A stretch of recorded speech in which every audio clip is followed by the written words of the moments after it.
मंडळी, आपण येथे क्रांतीज्योती सावित्रीबाई फुले यांची जयंती करीत आहोत.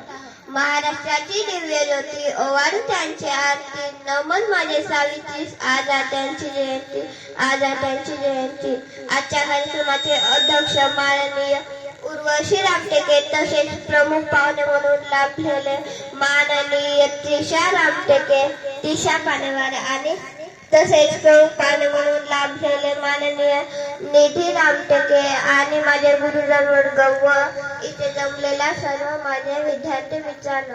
क्रांतीज्योती सावित्रीबाई फुले या भारताच्या पहिल्या महिला शिक्षिका होता.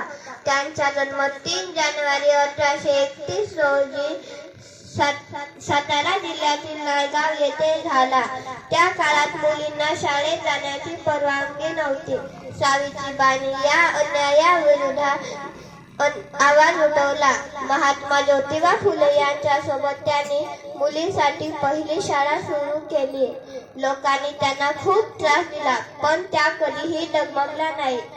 त्या रोज शाळेत जात असताना लोक त्यांच्यावर शेण दगड फेकायचे, तरीही त्या शिकवायला शाळेत जायच्या.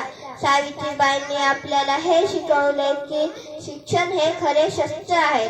मुली आणि मुले समान आहेत हे त्यांनी कृतीतून दाखवून दिले.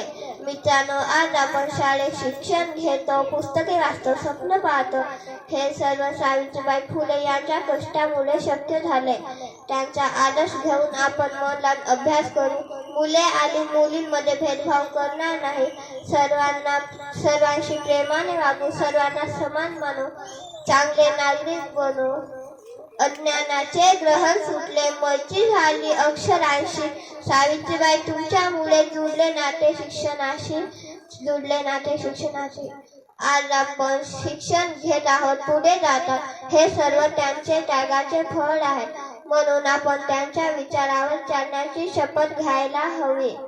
एवढे बोलून मी माझे 2 शब्द समाप्त करते. धन्यवाद. जय भीम.